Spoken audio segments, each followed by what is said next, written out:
Sudah jam 12, waktunya jam makan siang. Puji nama Tuhan, Shalom, selamat siang Bapak Ibu Saudara yang terkasih di dalam nama Tuhan. Senang sekali saya Christian Bayu Prakoso kembali bersama-sama dengan Bapak Ibu Saudara semuanya dalam acara yang sangat kita nanti-nantikan saat kita cintai bersama-sama, yaitu podcast JMS Jam Makan Siang. Podcast atau obrolan diskusi tentang seputar isu-isu yang ada di gereja kita, yaitu di Gereja Baptis Indonesia Pengharapan Surabaya. Puji nama Tuhan, jangan lupa sebelum melanjutkan tayangan ini, Bapak Ibu Saudara bisa klik tombol like, kemudian komen video ini dan juga subscribe dan juga share, bagikan video ini supaya semakin banyak memberkati banyak orang. Bapak Ibu Saudara yang dikasihi oleh Tuhan, hari ini kita sudah masuk di episode yang ke-11. Minggu lalu kita sudah berdiskusi bersama berkaitan dengan membangun sebuah geng di part yang pertama. Nah, hari ini kita akan memperdalam masih dengan narasumber yang kita cintai bersama-sama, yaitu Pendeta Dwi Hari Santoso. Selamat siang Pak Pendeta. Selamat siang Mas Bayu. Dan bagaimana kabarnya Pak? Luar biasa. Luar biasa. Dalam anugerahnya senantiasa. Ya. Wah, luar biasa. Hari ini kalau dilihat dari judulnya adalah membangun geng part kedua Pak. Betul. Ini artinya lanjutannya dari minggu lalu ya Pak. Benar. Sebelum kita ngobrol banyak, mungkin Pak Pendeta mau menyambut dulu semua Bapak Ibu yang sudah menonton saat ini. Ya, Bapak Ibu, saudara-saudara sidang jemaat dari Gereja Baptis Indonesia Pengharapan dan juga anak-anak Tuhan dimanapun saja berada, saya ucapkan selamat siang, salam sehat senantiasa, Tuhan memberkati. Biarlah acara ini akan terus menginspirasi kita bagaimana kita membangun gereja Tuhan secara khusus melalui membangun komunitas. Tuhan memberkati. Puji nama Tuhan Pak Pendeta.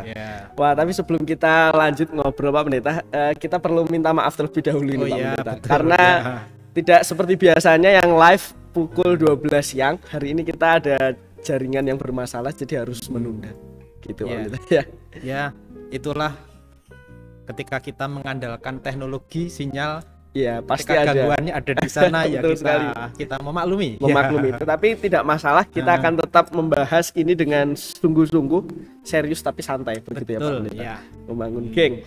Nah, Bapak Ibu juga jangan lupa, karena ini tetap jam makan siang nama acaranya, jadi silahkan menuliskan beberapa menu atau makanan yang disantap siang hari ini di kolom live chat ya. Ada juga kan di samping, silahkan boleh menuliskan, dan jika lo ada beberapa pertanyaan silahkan dituliskan, meskipun kita tidak bisa melihat sekarang, mungkin minggu depan ya Pak Pendeta, mungkin kita bisa jawab pertanyaan itu berkaitan juga dengan membangun geng. Saya ingin review dulu Pak Pendeta. Ya, lebih baik supaya tidak lupa, kalau Bapak Ibu juga kemarin yang episode minggu lalu belum menonton, bisa memperhatikan bahwa minggu lalu kita belajar tentang membangun geng, di mana ada 3 prinsip yang sangat penting yang harus kita pahami bersama. Yang pertama itu adalah komunitas yang menjawab kebutuhan Pak ya. Iya, betul. Komunitas yang menjawab kebutuhan secara menyeluruh. Mungkin secara singkat Pak Pendeta bisa diulangi sedikit. Sesungguhnya 3 hal kemarin itu 3 dari 8 karakteristik kualitas gereja sehat ya. Oke, ternyata ada 3 dari 8 kualitas dari gereja yang sehat ya Pak. Iya, betul. Dan yang berbicara tentang komunitas, yang pertama adalah kelompok kecil yang menjawab kebutuhan secara menyeluruh. Jadi komunitas yang kita bangun adalah komunitas yang menjawab kebutuhan real setiap anggota. Kebutuhan apa saja. Betul. Yaitu karena itu menyeluruh. Jadi komunitas yang menjadi jawaban atas setiap pergumulan anggota di dalamnya ya, supaya anggota bahagia. Oke. Yang kedua itu penginjilan. Yang kedua hubungan yang penuh kasih ya Pak. Ya, itu sungguh yang ke-8 sih kalau urutannya. Tapi kalau urutannya tidak apa-apa. Kan kita fokus di komunitas atau geng gitu ya Pak. Ya, karena ini adalah sebuah komunitas ya harus, karena kita ada dalam Kristus, maka komunitas itu harus ada dalam hubungan, di dalam kasih yang penuh kasih, saling mengasihi satu dengan yang lain, karena memang tujuannya adalah membangun. Landasannya harus kasih Kristus. Ya, luar biasa. Itu yang kedua Bapak Ibu. Yang terakhir Pak Pendeta. Penginjilan yang berorientasi pada kebutuhan. Kebutuhan. Yang dimaksud begini Bapak Ibu, kan komunitas ini bukan komunitas yang untuk di dalam saja, apa itu ya, Eksklusif. ya. Harus inklusif yang artinya harus keluar, harus berdampak keluar. Lalu bagaimana supaya penginjilan ini bisa berdampak keluar? Maka penginjilan itu harus berorientasi pada kebutuhan orang lain. Jadi kita mencoba menjawab apa yang menjadi tantangan-tantangan kebutuhan orang yang ada di sana, itu sebagai langkah pendekatan agar supaya Injil bisa masuk.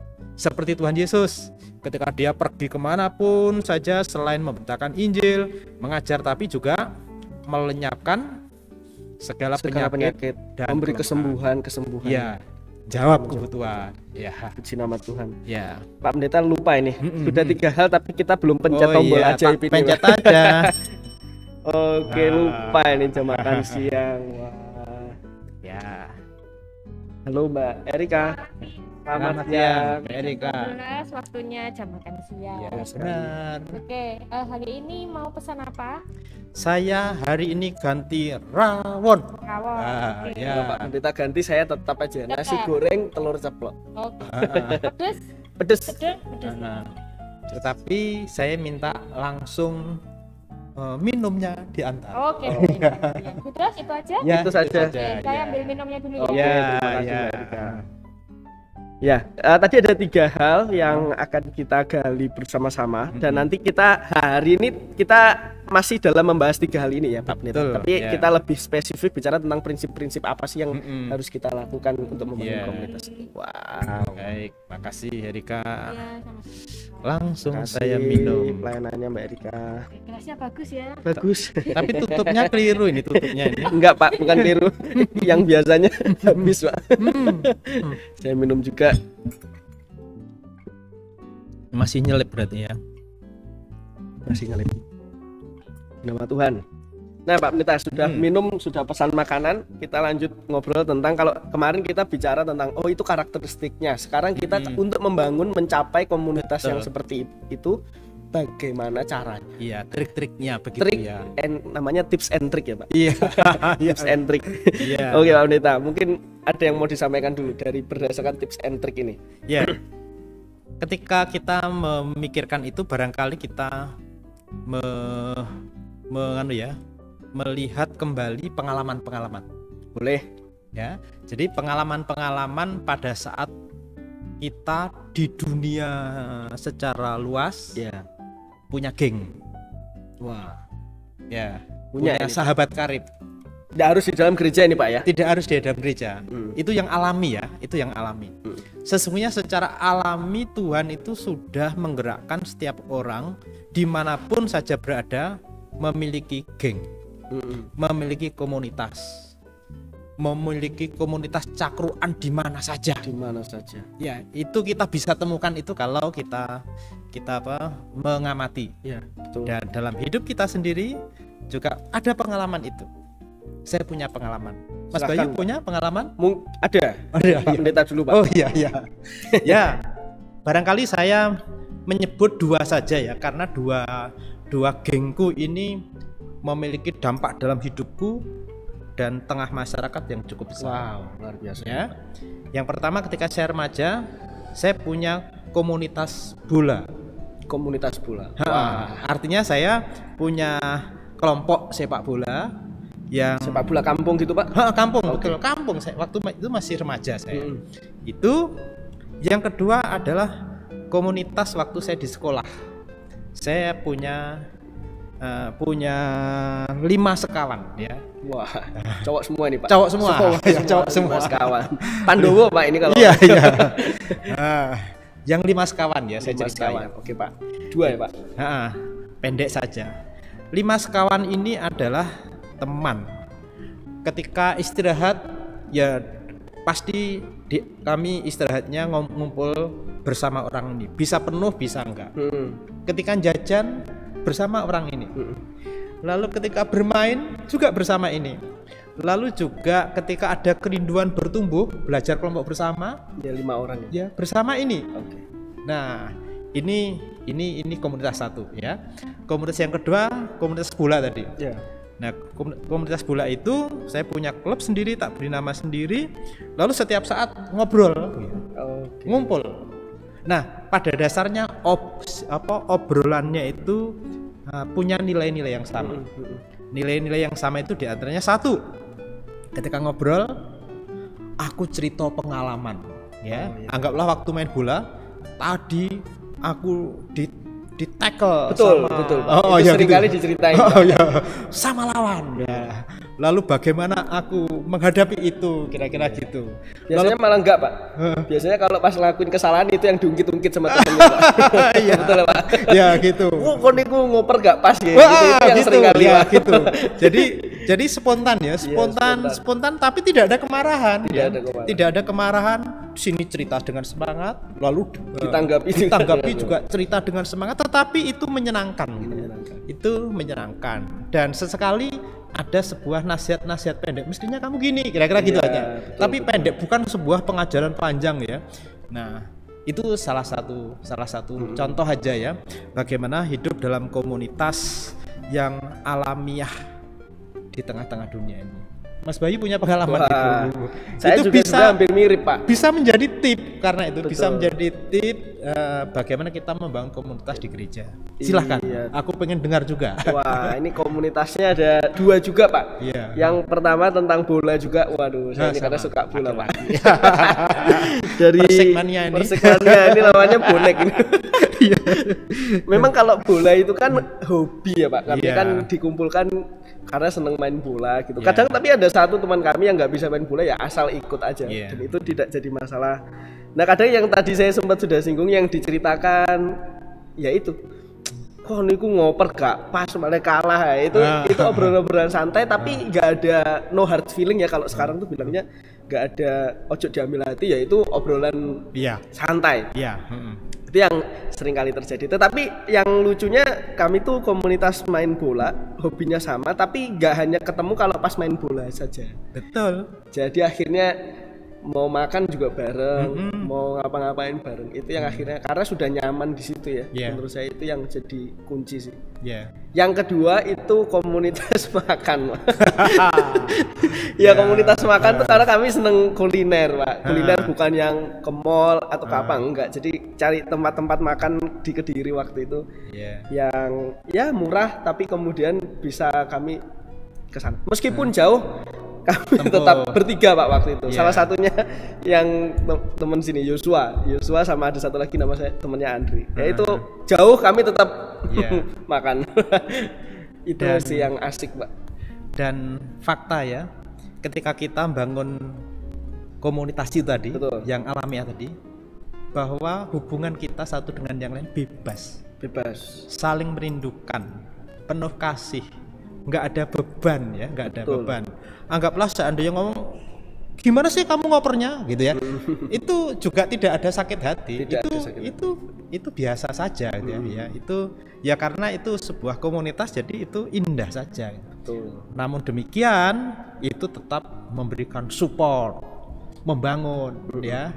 Itu yang kita dapatkan. Betul sekali, Pak. Kayak komunitas belajarku tadi ya. Yang tadi belajar itu. Pak. Ha-ha. Semua orang yang ada di kelompok berprestasi. Wow. Di Di SMP, SMA, SMP. SMP. Waktu itu saya ST ya. OST apa itu, Pak? Sekolah teknik. Oke. Sekarang SMK ya. SMK yang pertama itu Oh, Itu. iya. Di Kediri berarti itu, Pak ya? di Wates, Kediri. Ya itu masih Kediri, Pak. Ya, ya. Meskipun agak pinggir. Ya. Oh, oke. Ya, itu itu jadi pengalaman-pengalaman. pengalaman ya, dan pasti Bapak Ibu Saudara yang melihat juga punya ya, Pak ya. Ya. Gengnya masing-masing, mungkin bahkan ada yang lebih kompak dari apa yang kita ceritakan Betul, gitu. iya. Pasti itu punya. Nah, kalau punya pengalaman geng itu silahkan dituliskan di live chat juga, Bapak Ibu. Gengnya apa, kemudian apa sih asiknya, boleh dituliskan ya. Nanti kita akan, bukan nanti ya, minggu depan kita akan bacakan karena ini nggak live. Oke, Pak Pendeta, apa yang kita bisa ambil dari pengalaman-pengalaman komunitas secara alamiah itu, Pak? Nilai-nilainya. Ya. Jadi nilai-nilai tadi ya. Satu yang jelas hubungannya tadi ya. hubungannya ya. Nah, yang jelas hubungan yang penuh kasih, sing ngangeni tadi. Nah itu perlu dibangun. Nah, lalu bagaimana itu bisa terjadi? Sesungguhnya dalam komunitas itu nggak ada sing gurui. Ya, semua kawan bangun bersama. Betul. Ya, nenek sing gurui nanti silahkan perhatikan kawan-kawan kan nggak suka gitu ya. Ya, jadi tumbuh bersama ya. Tumbuh bersama termasuk dalam mencapai tujuan mesti bareng-bareng sama-sama. Walaupun Mas Bayu mau kuliner ya mau kuliner kemana contoh gitu ya, sepakat aja ke sana. Ya, jadi ada tujuan yang tidak dicapai bersama-sama. Kadang kalau satu kan bertiga Pak, satu nggak bisa kami juga nggak berangkat Pak. Nah, karena nggak lengkap itu Pak. Hubungan ya, itu hubungan tadi Pak. Iya hubungan tadi ya, itu geng ya. Nah yang tadi memang kita ngomong sesuatu yang positif ya. Memang geng itu kan konotasinya itu negatif ya. Tapi barangkali di dalam geng yang ada di sana tadi, ya ada pengalaman buruk gitu. Pasti ya. Ada Pak. Mungkin negatifnya juga. Ya mungkin ada. Itu ya negatif pasti ada, tapi tergantung kita bagaimana menyikapi hal itu. Ya. Itu komunitas di saya nggak enak ngatakan dunia ini, itu yang alamiah lah dalam kehidupan kita. Memang ada hal-hal negatifnya ya, tidak memungkiri di komunitas itu kami nggak belajar firman, tapi ada beberapa hal yang kalau saya dengar cerita teman-teman sekarang juga ada beberapa yang ya hidupnya nggak benar gitu ya, akhirnya ada. Tetapi itu bagian dari pengalaman yang mengajari saya ya ini bagian dari komunitas. Yang baik diambil, yang buruk ya jangan diambil gitu. Itu komunitas yang duniawi ya. Iya, Pak. Sekarang kita mau langsung masuk Pak ke komunitas yang ada di gereja. Ya. Kita bisa ambil yang positif. Baik. Kalau kita belajar komunitas di gereja ya tetap ini basicnya adalah Alkitab. Basicnya tetap Alkitab ya. 3 karakteristik yang sudah tadi kita ingat kembali, yaitu dasarnya Alkitab juga.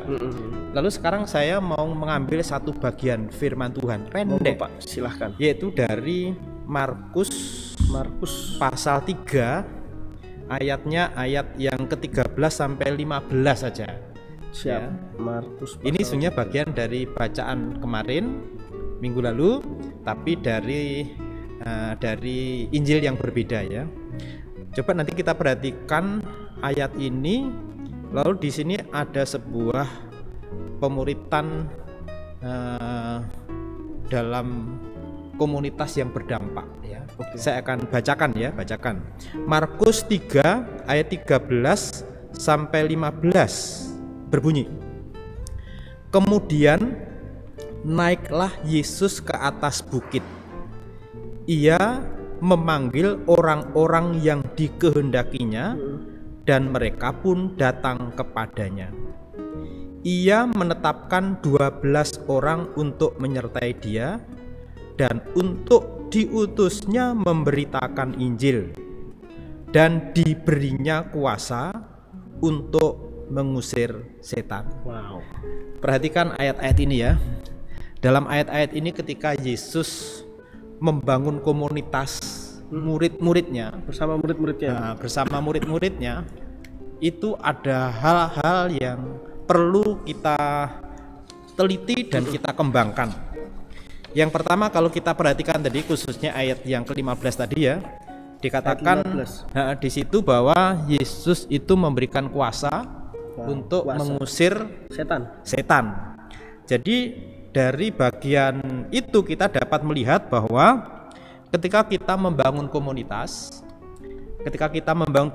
itu bukan hanya menyampaikan pengetahuan, tetapi untuk meningkatkan kemampuan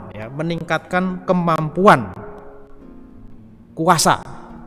Nah itu satu hal yang harus terjadi dalam membangun komunitas ya. Jadi bukan hanya menyampaikan, memperdalam pengetahuan, tetapi meningkatkan kemampuan. Itu yang pertama. Lalu yang kedua, bukan hanya pelayanan di dalam kelas ya, tetapi praktek di lapangan. Karena itu tadi ayat yang ke-14 bunyinya, Yesus mengutus mereka memberitakan Injil. Jadi komunitas yang sedang kita renungkan bersama adalah sebuah komunitas yang bukan hanya di kelas saja, tetapi harus ada action, praktek lapangan. Itu yang akan bisa memperkuat kaki, tangan, termasuk hati. Ya tadi ketika mengusir setan, berarti kan ada kuasa ya, ada kuasa yang Tuhan nyatakan. Itu akan memperbesar hati, memperbesar iman untuk terus bisa melangkah. Itu yang kedua. Lalu yang ketiga, bukan hanya mengajar menjadikan murid, tetapi memperlihatkan, mempercontohkan, memberi contoh, dan juga untuk memberi teladan, ya, memberi teladan dalam rangka memuridkan itu. Jadi di situ kita dapat melihat ketika Yesus itu memuridkan mereka, satu, Yesus senantiasa bersama-sama mereka, bagaimana Yesus mengajar bersama-sama murid-muridnya, bagaimana Yesus menjawab kebutuhan masyarakat bersama-sama muridnya. Jadi murid-muridnya melihat langsung bagaimana ketika Yesus di sini sedang membentuk para murid. Dan Tuhan Yesus juga melibatkan mereka, ya. Melibatkan mereka ketika menolong orang lain, seperti ketika memberi makan ribuan orang itu, murid-murid diberi tugas supaya membagi, supaya mengumpulkan. Nah, jadi dari sini ini satu, memang ada sebuah praktek lapangan, tapi ketika di lapangan Yesus senantiasa menyertai untuk memberikan contoh. Lalu murid juga harus mulai ada tindakan di sana. Nah, ini tiga hal ini yang perlu kita perhatikan, ya. Karena Tuhan Yesus sendiri kan juga berbicara, ya, engkau menyebut aku guru dan Tuhanmu, karena aku membasuh kaki, ya, kamu pun wajib saling membasuh, ya, membasuh. Dan Tuhan Yesus berkata, dia sudah memberikan teladan supaya mereka juga melakukan hal yang sama. Ya. Paulus pun juga berkata, ikutilah teladanku. Wow. Jadi ini ada satu hal yang selalu ditekankan, yaitu mengikuti teladan dari Kristus itu. Iya. Jadi yang pertama tadi itu di ayat 15 bicara tentang kuasa, ya Pak, ya. Betul. Yesus memberikan kuasa kepada kita untuk melakukan sesuatu. Itu yang tidak boleh kita sia-siakan. Kemudian yang kedua, bukan hanya di dalam kelas, tadi ayat 14 kalau saya mengulangi, ada kata memberitakan Injil. Jadi orientasinya, fokusnya bukan hanya apa yang terjadi di dalam kelas, tetapi keluar, menjadi dampak bagi orang di sekitarnya. Itu poin kedua. Kemudian yang ketiga tadi, pengetahuan, bukan hanya pengetahuan. Baik. Ya, bukan hanya pengetahuan, tapi nambah kemampuan. Ya. Nah, jadi ini adalah hal yang perlu kita tangkap, ya. Betul. Yang perlu kita tangkap, karena ada kecondongan ketika kita sebagai komunitas murid Yesus itu condongnya milih yang nyaman, gitu loh. Nah, yang nyaman gimana? Belajar di kelas, diskusi di kelas. Itu hanya memperbesar kepala. Tetapi kaki, tangan, hati tidak akan menjadi besar, dan akan menjadi kuat ketika ada di lapangan. Baik. Dalam hal ini bukan berarti pengetahuan tidak penting, ya Pak. Itu penting, tetapi fokus utamanya jangan lupa, jangan hanya asik di pengetahuan, tetapi juga diseimbangkan dengan kemampuan untuk melaksanakan. Wow, itu yang harus. Berarti itu komunitas yang ada di gereja kita harus mengarah ke hal-hal yang tiga tadi, ya Pak, yang kita bahas itu. Memang faktanya kalau di beberapa komunitas yang ada di gereja, fokusnya tidak bisa dipungkiri, ya Pak. Fokusnya hanya pengajaran. Oke, ini cukup merubah paradigma saya sih ini. Bahwa komunitas yang diinginkan itu bukan hanya berkutat kepada materi atau pengetahuan di kelas, tapi terlebih dari itu dampaknya atau actionnya keluar. Lalu memang Mas Bayu, kita ini kan sudah terbawa ke dalam arus yang mentradisi ini tadi. Oke, betul. Yaitu kita suka belajar dalam kelas. Nah, lalu ketika suka belajar dalam kelas itu juga berarti suka terus menambah pengetahuan. Dan kita tidak bisa menyangkal bahwa pengetahuan itu dibutuhkan. Betul. Tapi kembali kepada konsensus dari Gereja Baptis Indonesia Pengharapan. Konsensusnya adalah bahwa pengetahuan kebenaran kita itu diperoleh dari khotbah yang disampaikan, dan khotbah yang disampaikan itu perlu ditangkap secara pengetahuan apa, lalu juga hati apa, dan dapat hati apa, dan yang harus dilakukan apa. Ini sesungguhnya mencoba menolong jemaat supaya memfokuskan kepada berita yang ada. Jangan sampai bias. Jadi kami percaya setiap firman yang diberitakan dalam kondisi apapun itu artinya sing memberitakan tuh jelas enggak, sistematikanya itu bagus enggak gitu ya. Tapi selama firman itu diberitakan, lalu orang itu bisa membangun relasi dengan Tuhan dalam kehausan, Tuhan bisa berbicara, bahkan melalui kesalahan pun Tuhan bisa berbicara, ya. Lalu dari situ anggota diajak untuk menangkap apa yang aku dapat melalui Roh Tuhan yang berbicara ketika firman diberitakan. Lalu selanjutnya apa yang harus dilakukan, kira-kira gitu ya, arahnya ke sana. Apa yang ditaati. Nah, itu konsensusnya itu. Namun demikian, karena kita punya pengalaman pendalaman Alkitab itu sedemikian rupa, kalau memang itu dipandang perlu, ya kita bisa memikirkan langkah itu, tetapi tetap dalam sistem manajemen yang ada. Oke. Memang berarti kalau saya menangkap memang kebutuhan untuk pendalaman itu ada. Setiap manusia itu pasti punya untuk gitu, Pak. Tapi yang perlu atau ditekankan adalah konsensus tadi, bahwa materi yang dikhotbahkan itu menjadi materi pemuritan yang dibagikan sehingga setiap anggota di dalamnya itu menangkap apa yang harus dilakukan keluar gitu ya, Pak ya. Itu konsensus ya. Konsensus belum ada di sini itu. Iya, betul. Itu konsensus ya itu gitu loh. Kesepakatannya adalah. Tapi ya kita menemukan ada beberapa orang yang condong untuk membuka lebar-lebar diskusi gitu. Nah, itu juga boleh aja, tapi ingatlah bahwa konsensus kita perlu menangkap apa yang dikatakan Tuhan melalui itu. Yang harus aku lakukan. Ya, pasti ada itu ya. Pasti ada. Kebutuhan pendalamannya itu ada, tapi terlebih ada lebih penting lagi. Untuk kita bisa melakukan firman itu. Wah, ini menarik ini. Baik Pak, itu tadi bicara tentang apa yang ada sudah mengerucut ke hal-hal yang harus kita perhatikan di komunitas gereja kita. Kalau tadi udah komunitas yang mungkin dunia, awal kita sudah mengerucut ke beberapa hal yang penting untuk kita perhatikan ya di gereja kita. Nah, kemudian apa sih Pak, ini tips yang lebih konkret lagi Pak, untuk membangun komunitas yang sehat itu? Jadi ada beberapa tips sederhana ya. Ini udah tips and trick. Tips and trick yang sederhana ini sering disebut sederhana, tetapi juga nggak sederhana. Betul. Di antaranya adalah satu, saya ada catatan ini ya. Silahkan Pak.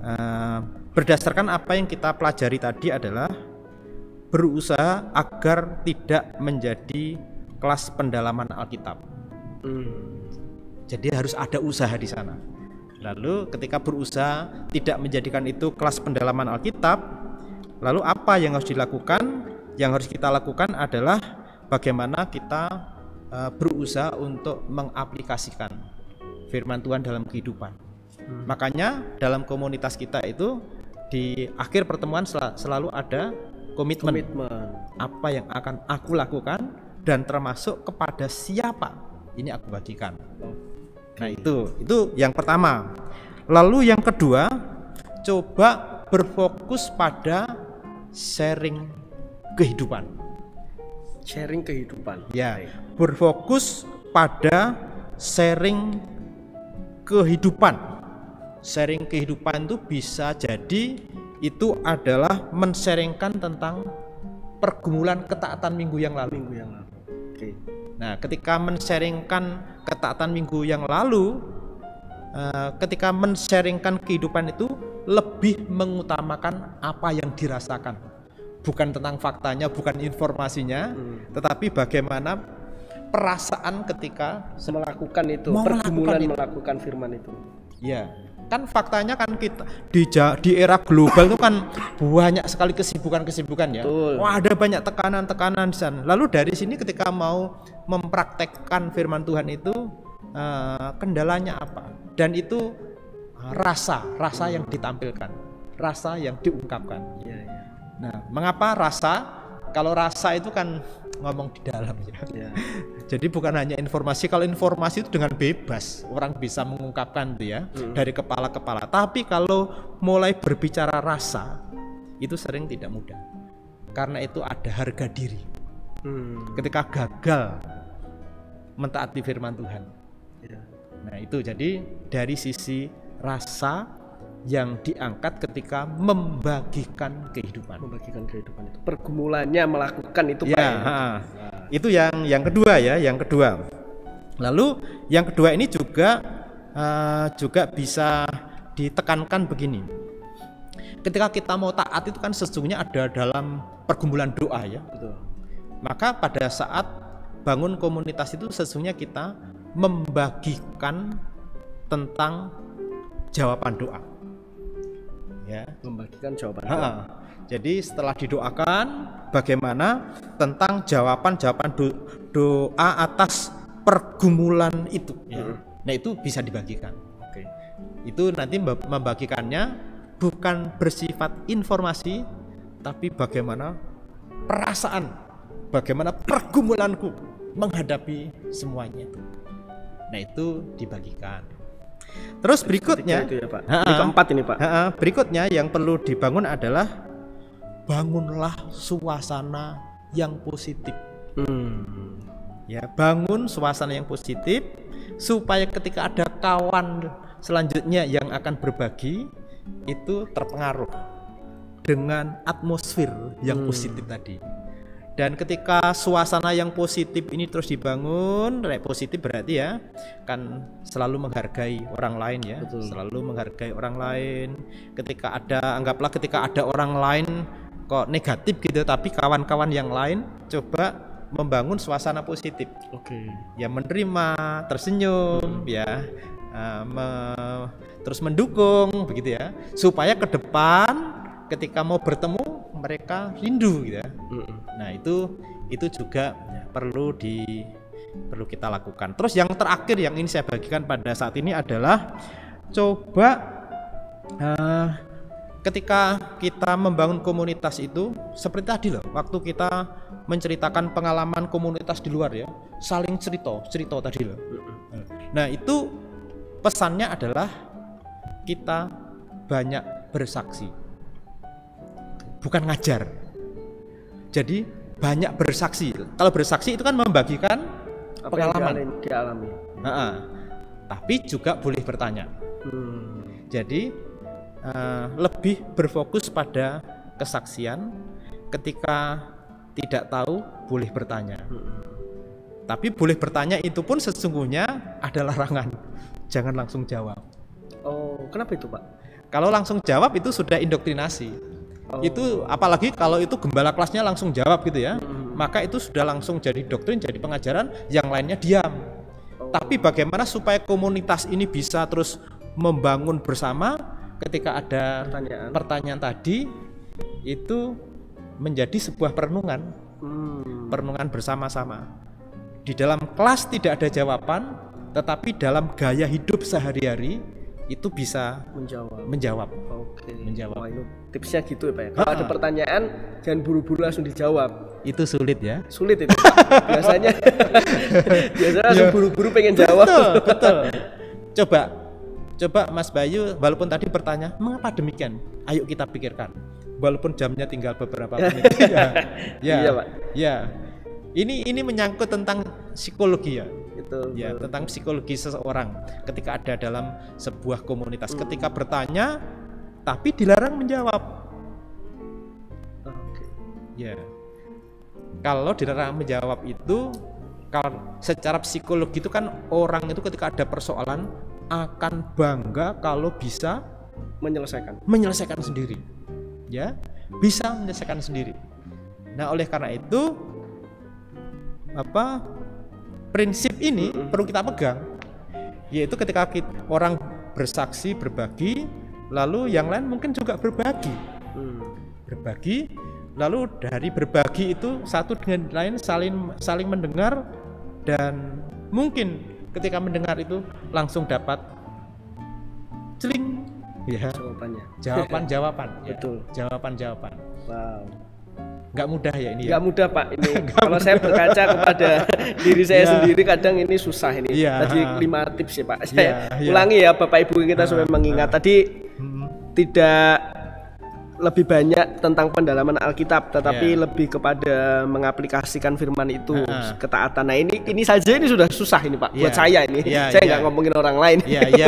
Ngomongin saya. Kadang-kadang kan kita tahu kepala ya, Pak. Kalau kita kan kepala, hati, tangan. Saya tahu kepalanya ini bisa menceritakan lagi itu dengan baik, Pak. Kemudian hatinya ini. Tapi giliran masuk ke komitmen, kadang-kala saya ini opo gitu ya. Gitu. Apa yang harus dilakukan itu? Mungkin nggak hanya saya sih. Ada banyak teman-teman yang kadang bisa menceritakan apa yang dia tahu, tapi untuk actionnya nggak tahu. Nah, ini yang perlu untuk kita pikirkan, sebenarnya lebih fokus kepada actionnya ya, Pak ya. Berdampaknya keluar itu. Wah, ini sudah menegur saya ini. Jadi kemudian, oleh karena itu sistem kita dalam pertemuan seperti itu, supaya orang selalu berpikir apa yang harus aku lakukan, apa yang harus saya lakukan. Kalau model lama kan belajar sudah gitu ya. Jadi sekarang kita sedang diterapi bagaimana kita menerapkan firman. Selalu bertanya, apa sih yang harus saya lakukan? Betul, Pak. Ini proses, Pak. Ini proses. Ini saya langsung. Iya, betul, nggak bisa langsung. Ya. Oke, kemudian tadi ada seringlah sharing tentang kehidupan, berbagi tentang kehidupan. Tadi fokusnya kepada rasa.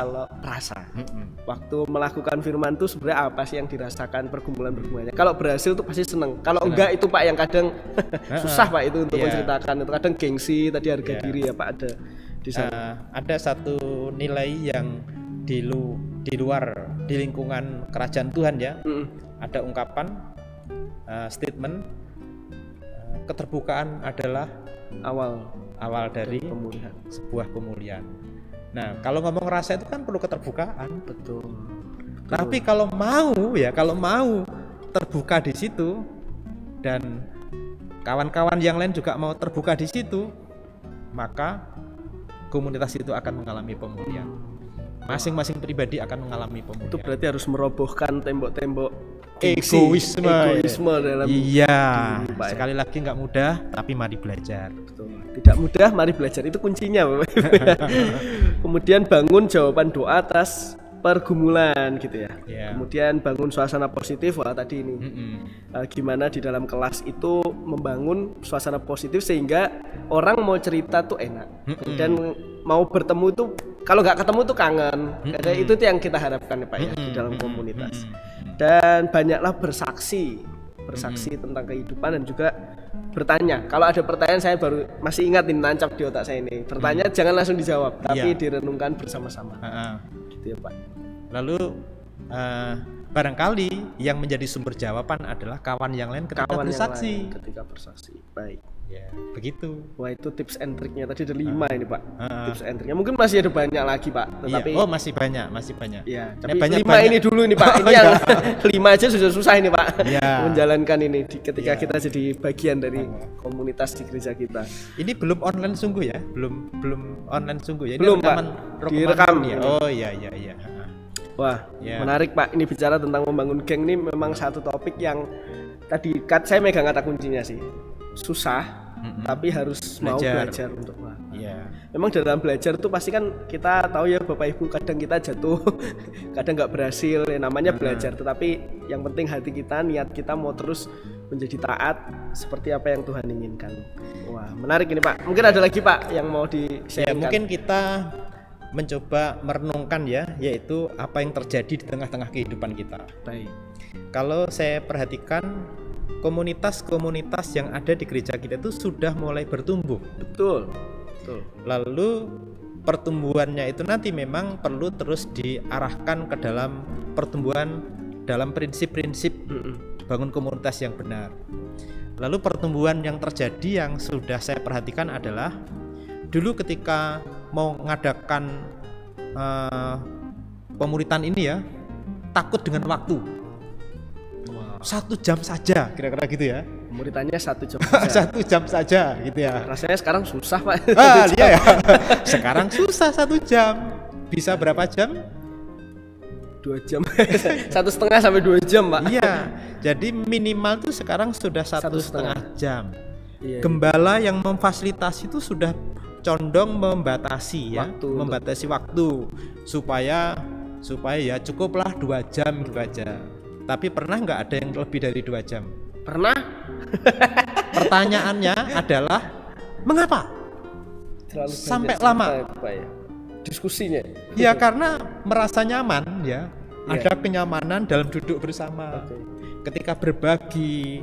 Kalau tadi soal PA tadi ya, diskusi pendalaman tadi ya, itu juga menjadi pemicu gitu, pemicu. Tetapi hal yang positif yang perlu kita tangkap adalah bahwa kelompok komunitas mereka mulai nyaman, mulai rela mempersembahkan waktu, walaupun dari 1 jam menjadi 2 jam, karena ada keasikan itu tadi. Nah ini sesuatu yang positif. Jadi saya sudah melihat di sejumlah tempat itu orang mulai nyaman dengan komunitas. Komunitas itu. Nah itu nanti diterapi, ditingkatkan bagaimana ketika komunitas itu sedang duduk bersama, berbagi tadi, mulai membagikan kehidupan. Ya sudah ada sih beberapa kelompok membagikan yang sudah melakukan itu. Sudah ada. Ini diteruskan. Nah, bagaimana meneruskannya caranya? Ini materi podcast menolong mereka. Ya. Tadi prinsip-prinsip tadi, nilai-nilai tadi yang perlu. Ya, begitu. Wah, jadi sudah ada pertumbuhan ke arah yang positif, ya, Pak. Dari segi kenyamanan, terus kemudian kesatuan hati dalam kelompok sudah mulai terbangun. Ini sangat baik dan perlu untuk kita apresiasi, dan bangun itu bukan sesuatu hal yang mudah, saya percaya sih Pak ya. Perlu waktu, perlu pergumulan, kadang juga ada jatuh bangunnya. Dan sekarang mari kita sudah belajar satu nilai-nilai yang positif lagi supaya itu bisa diterapkan dalam kelompok-kelompok kita. Terus ada satu lagi yang ini dari sisi bangun geng tadi ya. Membangun geng yang bisa berbagi perasaan ketika orang itu sungguh tertanam di situ. Ketika saya berkata seperti itu artinya karena kita itu komunitas pengharapan banyak, di sana ada kelompok, seneng ngumpul-ngumpul, itu akibatnya adalah orang tidak tertanam dalam satu kelompok, tidak tertanam dalam satu komunitas, tapi tertanam di beberapa komunitas. Ketika orang masuk dalam beberapa komunitas, maka nanti yang terjadi adalah ini. Akan menjadi pendalaman Alkitab, akan terus memperkaya pengetahuan, tapi berbaginya sampai terbuka tadi sulit terjadi. Sulit ya Pak. Ya itu, jadi harus ada dalam satu geng, satu komunitas. Tips and trick yang ke-6 satu geng. Ini sudah kemarin kalau nggak salah. Iya sudah kemarin. Kemarin sudah dibagikan.